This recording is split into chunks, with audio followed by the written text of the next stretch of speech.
तो hello and welcome friends, मेरा नाम है राहुल। आप देख रहे हैं कैपिटल बॉन्डिंग।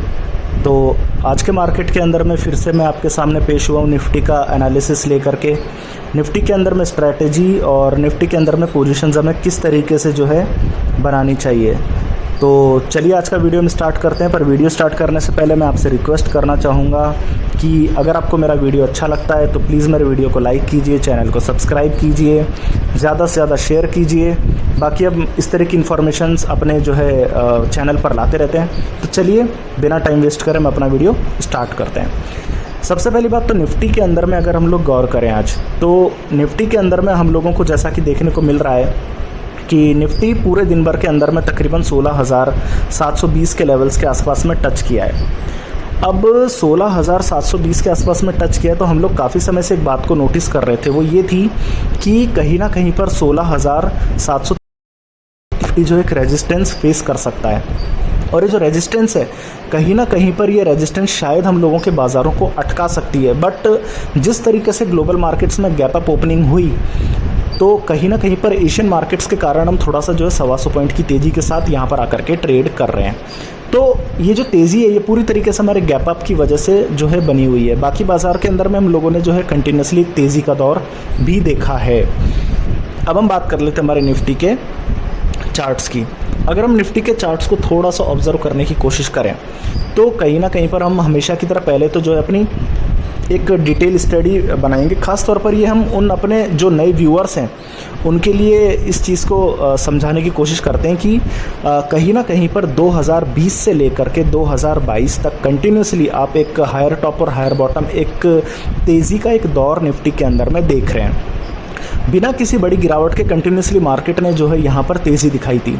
ये तकरीबन ये वाला जो टाइम फ्रेम था, ये टाइम फ्रेम मैं आपको समझा दूं कि ये वो वाला टाइम फ्रेम था जब कोरोना का जो पीरियड आया था उसके अंदर में हम लोगों ने ये वाली गिरावट को ऑब्ज़र्व किया था। इसके बाद से कंटिन्यूसली जो है निफ्टी के अंदर में एक हायर टॉप और हायर बॉटम एक तेज़ी का फेज़ हम लोगों को जो है देखने को मिला है। तो कहीं ना कहीं पर ये तेज़ी का फेज़ जो था ये हमारे इस वाले लेवल्स पर मैं आपको मार्क करके दिखा देता हूँ कि ये वाले लेवल्स तकरीबन 18,500 के लेवल्स थे। 18,500 के लेवल्स हम लोगों ने इजीली टच करे और लगभग 2022 की शुरुआत थी। उस वक्त पर हम लोगों ने इसे जो है एक करेक्शन के तौर पर लिया। जब ये करेक्शन हमारे यहाँ पर पूरी हुई उस वक्त पर हम लोग इस लेवल पर टच कर गए थे। ये जो आपको नज़र आ रहा है ये पैटर्न कहलाता है हमारा फ्लैग पैटर्न। अब जो निफ्टी है ये गिरावट के अंदर में इस फ्लैग पैटर्न को पूरी तरीके से जो है फॉलो कर रहा है। अब देख सकते हैं कि इसके बाद में निफ्टी ने तकरीबन 16,700 के लेवल्स को टच किया। फिर निफ्टी ने जो है बाउंस लिया यहाँ पर और इस जगह पर ऊपर में टच किया जो लेवल्स थे तकरीबन 18,000 के। 18,000 को सस्टेन नहीं कर पाया निफ्टी और फिर लोअर चैनल को टच करके यहाँ पे जो है निफ्टी ने इसको टच कर दिया जो तकरीबन 15,000 के करीब के लेवल्स थे। इस लेवल को टच करते निफ्टी में फिर से बाउंस हुआ और निफ्टी यहाँ पे लगभग 17,200 के करीब आ गया।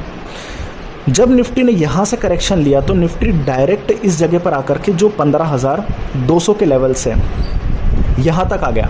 अब सवाल ये उठता है कि क्या निफ्टी यहाँ से बाउंस करके फिर से इन लेवल्स के करीब जा रहा है। आप चेक करिए कि अगर निफ्टी इस तरीके के ये वाले जो लेवल्स हैं, ये जो बचे हुए लेवल्स हैं, अगर इन लेवल्स को टच करता है तो ये तकरीबन हमारे जो लेवल्स बनते हैं ये बनते हैं हमारे 17,500 के आसपास के लेवल्स। मैं आपको दिखा देता हूँ, ये आपके 17,529 के लेवल्स बनते हैं। और निफ्टी इस वक्त जो ट्रेड कर रहा है, निफ्टी इस वक्त ट्रेड कर रहा है 16,700, यानी कि तकरीबन 800 पॉइंट की तेज़ी की जगह नज़र क्लियरली यहाँ पर आती है। ठीक है, तो कहीं ना कहीं पर ये फ्लैग पैटर्न तो ये बताता है कि हम 17,500 तक जाने वाले हैं। चलिए इस चार्ट को हम थोड़ा सा और ऑब्जर्व करते हैं।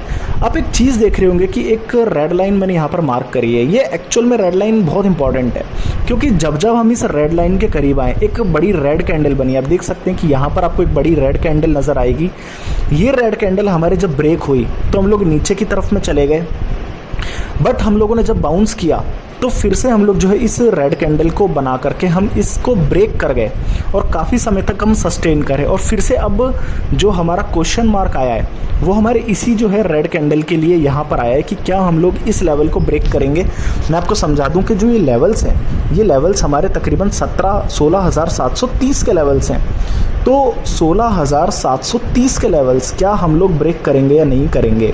ठीक है, चलिए हम इसको थोड़ा सा और चार्ट्स को थोड़ा सा और ओपन करने की कोशिश करते हैं। अगर हम इसको ओपन करेंगे तो आप एक चीज़ समझिए कि जो हमारे बाज़ारों में इस वक्त तेज़ी आई है वो स्टार्ट हो गई थी तकरीबन 15 जून के आसपास। 15 जून से कंटिन्यूसली जो है निफ्टी के अंदर में एक आप लोग देख सकते हैं कि एक तेज़ी का दौर आप लोगों को यहाँ से यहाँ तक का नज़र आ रहा होगा। और मज़े की बात यह है कि निफ्टी ने इस पूरे 1.5 महीने के अंदर में कोई भी करेक्शन नहीं लिया। अब एक चीज़ को याद रखिए कि मंदी के बाज़ार में अगर निफ्टी कंटिन्यू तेज़ी दिखा रहा है तो ये अपने आप में एक बड़ी मंदी का फिर से सिग्नल बन जाता है। तो फिर सवाल उठता है कि क्या हम लोग 16,730 या फिर जो हमारे 17,500 के लेवल्स हम लोग ब्रेक करेंगे या नहीं करेंगे। क्योंकि देखिए 17,500 को अगर हम लोगों ने ब्रेक कर दिया ना ऊपर में, तो हम फ्लिप पैटर्न को ब्रेक कर देंगे। फिर तो जो है हम लोगों को पूरा जो है मार्केट जो है तेज़ी के दौर के अंदर में निकलता हुआ नज़र आ जाएगा। यहाँ से अगर हम लोगों ने इन लेवल्स को अगर ब्रेक कर दिया, तो ये वाले लेवल्स को अगर हम लोगों ने ब्रेक कर दिया तो ये फ्लैग पैटर्न हमें पॉजिटिविटी के इंडिकेशन दे देगा। पर 17,500 तक क्या हम लोग जाएंगे या 17,800 हम लोग 16,800 हम लोग पार करेंगे? तो 16,800 और 17,300 हमारे लिए एक बड़े जो है एक रेजिस्टेंस के तौर पे हैं। उससे पहले हम लोग मंदी के दौर के अंदर में ही हैं, ठीक है। तो 16,730 हमारे लिए अभी भी एक रेजिस्टेंस निकल करके आ रहा है, जो अभी तक हम लोगों के जो है ब्रेक होने के इंडिकेशंस हमें पूरी तरीके से नहीं मिले। आप ये देख सकते हैं स्क्रीन पर कि किस तरीके से ये हमारे एक रेजिस्टेंस का ये वाला एरिया है। अगर ये हम लोगों ने पार कर दिया तो फिर हमारे लिए जो है अगला रेजिस्टेंस इस जगह पर आएगा, ये वाली जगह पे। तो 16,800 हमारा पहला रेजिस्टेंस है, फिर 17,500 दूसरा रेजिस्टेंस है। तो ये चीज़ें हमारे निफ्टी के चार्ट्स के बारे में।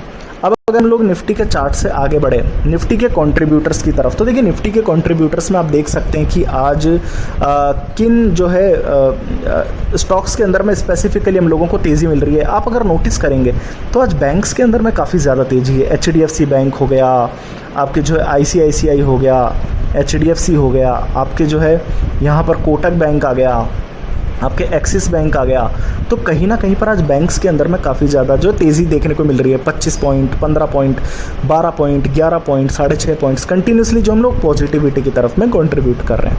और अगर हम लोग नेगेटिविटी को थोड़ा सा समझें तो आज IT के अंदर में काफ़ी ज़्यादा कमजोरी है। इन्फोसिस 15 पॉइंट्स माइनस दे रहा है, TCS 3 पॉइंट माइनस, विप्रो के अंदर में 2.5 पॉइंट्स की जो है गिरावट है, HCL टेक के अंदर में 2 पॉइंट की गिरावट है। तो कहीं ना कहीं पर जो है जो बैंक्स हैं जो निफ्टी में बड़ा वेटेज रखते हैं उनमें तेज़ी बन रही है, और जो IT कंपनी है ये भी निफ्टी में बड़ा वेटेज रखती है, इनके अंदर में गिरावट है। बट हम इसके जो है फ्यूचर्स के ओपन इंटरेस्ट को आज ऑब्जर्व नहीं करेंगे। इसलिए नहीं करेंगे क्योंकि अभी हम लोग जो है जुलाई सीरीज़ की एक्सपायरी की तरफ हैं, और कहीं ना कहीं पर जो है हमारे 4-5 दिन हमारे जो है ट्रेडिंग सेशंस के बच रहे हैं। तो जो हमारी पोजीशंस बनती है स्टॉक फ्यूचर्स की, वो क्या होता है कि रोल ओवर होकर के अगस्त की एक्सपायरी में शिफ्ट होती है। तो कहीं ना कहीं पर आपको जो ओपन इंटरेस्ट है वो सब जगह पर माइनस नज़र आएगा। तो इस मंथ के अंदर में उसे देखने का कोई सेंस नहीं है। हम क्या करेंगे कि 4-5 दिनों के बाद में जब एक्सपायरी हो रही होगी उस वक्त पर हम लोग रोल ओवर्स का डेटा इन्हीं स्टॉक्स का ऑब्जर्व करेंगे। तो आज हमारे लिए डेटा इंपॉर्टेंट नहीं है। अगर हम लोग बात करें निफ्टी के स्मॉल कैप्स की और मिड कैप्स की, तो स्मॉल कैप्स और मिड कैप्स यानी कि जो हमारा कहीं ना कहीं पर ब्रॉडर मार्केट है, आप समझिए कि जो हमारा स्मॉल कैप्स है, स्मॉल कैप्स तकरीबन हमारे 1/4% के आसपास तेज़ी को इंडिकेट कर रहे हैं, जबकि मिड कैप्स हमारे जो है फ्लैट टू नेगेटिव है, ठीक है। निफ्टी तकरीबन 0.1% के आसपास की तेज़ी पे जो है शो अप कर रहा है। अब एक चीज़ को आप रिमाइंड करिए कि मैं पिछले 3-4 दिनों से एक बात को कंटिन्यू रिपीट कर रहा हूँ, वो ये है कि निफ्टी जितना दौड़ता है उससे कहीं ज़्यादा स्मॉल कैप्स और मिड कैप्स दौड़ रहे थे। यानी कि ब्रॉडर मार्केट में खरीदारी निफ्टी से कहीं ज़्यादा हो रही थी। आज क्या हुआ है? आज हुआ ये कि निफ्टी के अंदर में जो खरीदारी हुई है उससे काफ़ी कम खरीदारी स्मॉल कैप्स और मिड कैप्स के अंदर में हुई है। निफ्टी के अंदर में 0.1% की तेज़ी है, जबकि स्मॉल कैप्स के अंदर में मात्र 1/4% की तेज़ी, और मिड कैप्स के अंदर में तो फ्लैट टू नेगेटिव है। ये क्लियर इंडिकेट कर रहा है कि आज के दिन के अंदर में जो पूरे 114 पॉइंट की तेज़ी आई है ये सिर्फ निफ्टी के 50 कंपनियों के अंदर आई है। ये ब्रॉडर मार्केट की तेज़ी नहीं है, और कहीं ना कहीं पर ये एक वीकनेस को या आने वाली वोलेटिलिटी को इंडिकेट कर रही है। चीज़ को हमें समझना पड़ेगा। अगर हम समझें हमारे यहाँ पर निफ्टी के फ्यूचर्स के बारे में, तो देखिए फ्यूचर्स के बारे में अगर हम समझें तो 16,722 पर निफ्टी का फ्यूचर चल रहा है। वॉल्यूम वेटेड एवरेज प्राइस है 16,684, ठीक है। इसके कंपैरिजन में हम थोड़ा सा जो है इससे 40-50 पॉइंट्स ऊपर में ट्रेड कर रहे हैं। और कहीं ना कहीं पर अगर आप अगर शेयर्स देखेंगे तो 9.5 लाख शेयर्स आज कटते हुए नजर आए। 10% का OI हम लोगों को जो है माइनस में नज़र आएगा। अभी क्या चीज़ है आप समझिए इस चीज़ को कि एक्चुअल में हो ये रहा है कि हमारे जो एक्सपायरी है, एक्सपायरी की आज 23 हो चुकी है। आप देखिए 23 जुलाई पर हम आ चुके हैं और हमारे जो है 30 तारीख को एक्सपायरी हो जाएगी। फिर हम लोग अगस्त की एक्सपायरी के अंदर में एंटर कर जाएंगे। तो जो हमारे 4-5 दिन ट्रेडिंग सेशन बचे हुए हैं उनके अंदर में क्या होता है कि जो सेम मंथ की पोजीशंस है वो रोल हो करके नेक्स्ट मंथ में कैरी फॉरवर्ड हो जाती है। इसका मतलब ये कि जुलाई महीने की जो निफ्टी की पोजीशंस हैं, ये जो 10 लाख शेयर कटते नज़र आ रहे हैं, ये अगस्त सीरीज़ के अंदर में जा रहे हैं। तो हम रोल ओवर्स को सेपरेटली हम जो है एक्सपायरी के जब हम करीब पहुँचेंगे और ज़्यादा करीब पहुँचेंगे तब हम इसको स्टडी करेंगे। अभी आप ये समझिए कि आज के डेटा के लिए 10% का ओपन इंटरेस्ट का घटना हमारे लिए इतना इम्पोर्टेंट नहीं है, ठीक है। चलिए हम थोड़ा सा निफ्टी के ऑप्शन चेन को स्टडी करने की कोशिश करते हैं। अगर आप ऑप्शन चेन के डेटा को देखेंगे तो मैं आपको रिमाइंड करवा दूं, पिछले 3-4 दिनों से कंटिन्यूसली जो है निफ्टी के अंदर में 16,500 की स्ट्राइक प्राइस पर जो हमारे हाईएस्ट पुट राइटर्स हैं वो कंटिन्यूसली बने हुए हैं, ठीक है। अब मज़े की बात यह है कि आप ट्रेड कर रहे हो इस वक्त 16,700 पर और टोटल हाईएस्ट पुट राइटर्स हमारे 16,700 की बजाय जुड़ रहे हैं 16,500 पर। कहीं ना कहीं पर ये हमारे जो है मार्केट के अंदर में कॉन्फिडेंस को लूज़ करता है। 16,500 पर हमें जो है टोटल हाईएस्ट पुट राइटर्स देखने को मिल रहे हैं जो अपने आप में जो है सबसे ज़्यादा हाईएस्ट है। मैं इसको थोड़ा सा मार्क करके दिखा देता हूँ ताकि हम थोड़ा सा इसको अच्छे से समझ पाएँ। 16,500 की स्ट्राइक प्राइस है और टोटल हाईएस्ट पुट राइटर्स हमारे 1.5 लाख के आसपास में जुड़ रहे हैं 16,500 पर। अब मज़े की बात क्या है, आप देखिए कि 16,500 और 16,400 में तकरीबन जो फ़र्क आ रहा है वो 70,000 पुट राइटर का आ रहा है और जुड़ रहे हैं मात्र 14,000 पुट राइटर्स। इसका मतलब कहीं ना कहीं पर इतने पुट राइटर तो नीचे शिफ्ट कर ही नहीं सकते, तो कहीं ना कहीं पर 16,500 हमारे लिए एक बड़ा सपोर्ट बन जाता है अपने आप में। 16,500 के सपोर्ट होने का एक और सबसे बड़ा रीज़न ये है कि आप देख सकते हैं हर जगह पर कॉल राइटर्स का माइनस लगा हुआ है। 16,400 में 3,500 कॉल राइटर कवरिंग, 16,500 में 5,500 कॉल राइटर कवरिंग, यहाँ तक कि 16,600 में भी 11,000 कॉल राइटर की कवरिंग, जो कि ऊपर की स्ट्राइक की प्राइसेस हैं। तो 16,500 का कॉन्फिडेंस आपको नज़र आ गया। अब आप थोड़ा सा ये समझिए कि 16,700 पर अगर हम ट्रेड कर रहे हैं तो ऊपर में हम कहाँ तक जा सकते हैं। चलिए हम इसको थोड़ा सा समझने की कोशिश करते हैं कि 16,700 के बाद में जो हमें टोटल हाईएस्ट कॉल राइटर, हम इस वक्त यहाँ पे ट्रेड कर रहे हैं इस जगह पे, ओह आई एम सॉरी, हम इस वक्त जो ट्रेड कर रहे हैं, मैं आपको बताऊँ एक सेकेंड, हम इस वक्त जो ट्रेड कर रहे हैं वो हम लोग 16,700 के अप्रॉक्सीमेटली ट्रेड कर रहे हैं यहाँ पे, जबकि हमारे टोटल हाईएस्ट कॉल राइटर जुड़ने चाहिए थे 16,800 और 16,900 पे। टोटल हाईएस्ट कॉल राइटर जुड़ रहे हैं 17,000 पे, 1,20,000 कॉल राइटर्स, ठीक है। और कहीं ना कहीं पर हालांकि 17,000 भी एक रेजिस्टेंस बनेगा आगे जाकर के, 31,000 फ्रेश कॉल राइटर्स हैं। पर मज़े की बात पता है क्या है, मज़े की बात ये कि अगर हम ट्रेड कर रहे हैं इन लेवल्स पर, अगर हम ट्रेड कर रहे हैं यहाँ पर 16,700 पे, तो कहीं ना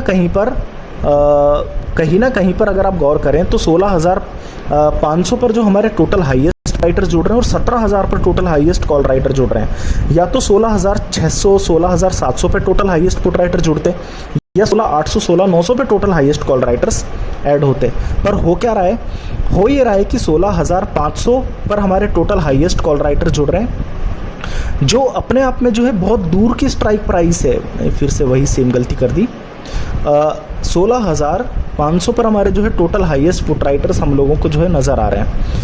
कहीं ना कहीं पर 17,000 पर जो हम लोगों को हाईएस्ट कॉल राइटर नज़र आ रहे हैं। ये दोनों चीज़ें इंडिकेट करती है कि मार्केट ना तो 16,500 के नीचे जाने को तैयार हो रहा है इस वक्त, मैं आपको ये समझा दूं कि ना ही तो 16,500 के नीचे जाने को तैयार है मार्केट, और ना ही जो है 17,000 के ऊपर जाने को तैयार है मार्केट। तो कहीं ना कहीं पर ये वाली जो सीरीज़ है, इस सीरीज़ की एक्सपायरी के 4-5 दिन बच रहे हैं, तो हम वोलाटिलिटी के अंदर में इन 4-5 दिनों के अंदर में शायद समय बिता सकते हैं 16,500 से लेकर 17,000 के बीच में। तो हमारा जो एक दौर है वो इसी टाइम फ्रेम के शायद बीच में रह सकता है निफ्टी के अंदर में। ना ही तो हम 16,500 को नीचे में ब्रेक करेंगे और ना ही 17,000 को ब्रेक करेंगे, ठीक है। अब अगर हम ऑप्शन चेन को थोड़ा सा गौर से देखें तो 16,500 ना ही तो नीचे में ब्रेक होने वाला है, 17,000 ना ही ऊपर में ब्रेक होने वाला है। अब मज़े की बात यह है कि कहीं ना कहीं पर हम लोग ऐसी कंडीशन के अंदर में जब ट्रैप है तो 16,500 की पुट को शॉर्ट किया जा सकता है, 17,050 की कॉल को शॉर्ट किया जा सकता है। मतलब कि कहीं ना कहीं पर अगर आप गौर करेंगे तो 16,500 के नीचे की जो स्ट्राइक प्राइसेस है आप देख सकते हैं कि आप देख सकते हैं कि कहीं ना कहीं पर हमारे जो 16,450 की पुट है वो 41 साढ़े 41 रुपये की है, हम इसे शॉर्ट कर सकते हैं। प्लस हम 17,000 जो 50 की कॉल है वो तकरीबन साढ़े 23 रुपये के आसपास की, हम इसे कॉल को शॉर्ट कर सकते हैं। हम एक बार फिर से जो है अपने निफ्टी को समझने की कोशिश करते हैं कि हम लोगों ने क्या स्टडी करा है। निफ्टी के अंदर में हम लोग बिल्कुल भी जो है इस वक्त पॉजिटिव नहीं है। क्योंकि हम जो ओपनिंग कर रहे हैं इस वक्त वो हम सारी की सारी गैप अप ओपनिंग कर रहे हैं और गैप अप ओपनिंग हमारी जो है बहुत ज़्यादा लंबे समय तक सस्टेन नहीं करती है, ठीक है। तो हम निफ्टी के अंदर में तो अपने आप ही 125 पॉइंट को लेकर के थोड़ा सा जो है अचंभे में इस वक्त, ठीक है। दूसरी तरफ अगर हम बात करेंगे निफ्टी के चार्ट्स के बारे में तो चार्ट्स हमारे क्लियर इंडिकेट करते हैं कि कहीं ना कहीं पर जो हमारे 17,730 के जो ये वाले लेवल्स हैं हमारे, ये हमारे लिए एक रेजिस्टेंस 17,730 के लेवल, 17,800 के लेवल्स हमारे लिए एक रेजिस्टेंस के तौर पे सामने आ रहे हैं। तो कहीं ना कहीं पर हमारे यहाँ पे अटकने के एक इंडिकेशन है जब हम पर्टिकुलरली लगभग 1.5 महीने से तेज़ी को इंडिकेट कर रहे हैं। कंट्रीब्यूटर्स की हमने बात नहीं करी, स्मॉल कैप्स और मिड कैप्स की हम लोगों ने बात करी कि पिछले 2-3 दिनों से निफ्टी के कंपैरिजन में स्मॉलर कैप्स और मिड कैप्स में तेज़ी आ रही थी। आज निफ्टी के कंपैरिजन में स्मॉल कैप्स और मिड कैप्स के अंदर में कम तेज़ी या फिर गिरावट आई है। तो ब्रॉडर मार्केट के अंदर में ख़रीदारी नहीं हो रही है। हमारे पास में 3 कारण हो चुके हैं लॉन्ग ना जाने के। अगर हम चौथा कारण समझें तो हम लोगों को क्लियर नज़र आ रहा है कि डॉ फ्यूचर्स के अंदर में आप देख सकते हैं, डॉ फ्यूचर्स हमने आपको समझाया नहीं, डॉ फ्यूचर्स के अंदर में कंटिन्यूसली लोअर टॉप्स और लोअर बॉटम्स बन रहे हैं। और अब हम लोग जो है यहाँ पर हर बार जो है एक अपर चैनल को यहाँ पर टच करते हैं। आप देख सकते हैं ये अपर चैनल, और फिर से हम लोगों ने जो है अपर चैनल को टच कर दिया है। तो कहीं ना कहीं पर हम यहाँ पर जो है फिर से शायद डॉ फ्यूचर्स के अंदर में करेक्शन इस तरफ में देख सकते हैं। अब देखने की बात यह है कि क्या डॉ फ्यूचर्स यहाँ ऊपर में ब्रेक डाउन लेता है या नीचे में ब्रेक डाउन लेता है, ठीक है। तो कहीं ना कहीं पर डॉ फ्यूचर्स क्लियर इंडिकेट करता है कि हमें अभी लॉन्ग पोजीशंस में नहीं जाना चाहिए। तो 4 रीज़न तो हमारे पास में ये हो गए डॉ फ्यूचर्स को इंक्लूड करके। अगर हम पाँचों समझें तो 16,700 पर रह के 16,600 पर टोटल हाईएस्ट पुट राइटर आने चाहिए थे। अब यहाँ क्या हो रहा है कि जो फ्रेश पुट राइटर्स हैं ये ऊपर में शिफ्ट नहीं कर रहे हैं। आप देख सकते हैं कि 16,500 पर ही ये लोग इकट्ठा हुए हैं, ये लोग ऊपर शिफ्ट नहीं कर रहे हैं। तो कहीं ना कहीं पर जो पॉजिटिविटी का जो कॉन्फिडेंस है वो यहाँ पर से नहीं आ रहा, जबकि 16,700 के जो कॉल राइटर्स हैं वो 17,000 पर जा चुके हैं। तो हमें इस वक्त पोजीशंस किस तरीके की लेनी चाहिए आप समझिए। 16,500 हम लोगों को सपोर्ट नज़र आ रहा है। हम लोग क्या करेंगे कि कहीं पर 16,450 की जो हमारी पुट है, हम 16,450 की पुट को शॉर्ट करेंगे 41.5 रुपये में, ठीक है, जो 200-250 पॉइंट्स नीचे की पुट है। या फिर हम लोग क्या करेंगे कि 17,000 की जो स्ट्राइक प्राइस वाली कॉल है हम लोग वो शॉर्ट करेंगे जो तकरीबन 30 रुपये के आसपास में बिक जाएगी, ठीक है। तो हम लोग इस तरीके की पोजीशन को शॉर्ट करेंगे। कारण क्या है? कारण ये है कि मार्केट के अंदर में हम इस वक्त एक ऐसी पोजीशंस को समझ रहे हैं कि कहीं ना कहीं पर बाज़ार 16,500 और 17,000 के बीच में रहने वाला है। अब ऐसे में हम लोगों ने क्या करा, 16,500 के सपोर्ट के नीचे 16,450 की 41.5 में पुट शॉर्ट कर दी, 17,000 की 30 में कॉल शॉर्ट कर दी। और ये जो पोजीशन है हमारी, इस पोजीशन को हम लोग इस वक्त जो है कैरी फॉरवर्ड करेंगे यहाँ पर इन 4-5 दिन तक, यानी कि इस पूरी सीरीज़ तक 30 तारीख तक हम इस पोजीशन को रखेंगे। और इसके बहुत ज़्यादा आसार हैं कि इन दोनों जो कॉल्स और पुट्स के जो वैल्यूज़ हैं वो 0 हो जाएंगे। तो आज के मार्केट के अंदर में सिर्फ हमें ये समझ आया कि मार्केट में भी लॉन्ग जाने की बिल्कुल गलती ना करें, एग्रेसिवली लॉन्ग ना लें, कॉल बिल्कुल ना ख़रीदें क्योंकि एक्सपायरी का समय है। जो कॉल्स और पुट्स की वैल्यू है वो इरोड होंगी, फ्यूचर्स की जो डिफरेंस है, जो कैश और फ्यूचर्स के बीच का जो मार्जिन है वो इरोड होगा। तो भूल करके भी लॉन्ग जाने की कोशिश है ना करें। मार्केट के अंदर में संभल के काम करें। 16,500 की पुट को शॉर्ट करें 40 रुपये में, 17,000 की कॉल को शॉर्ट करें 30 रुपये में। तो कहीं ना कहीं पर आज के लिए बस इतना ही। आज हम लोगों ने निफ्टी के एनालिसिस के बारे में आपको समझाने की कोशिश करी। अगर मेरा वीडियो आपको अच्छा लगता है तो प्लीज़ मेरे वीडियो को लाइक कीजिए, चैनल को सब्सक्राइब कीजिए।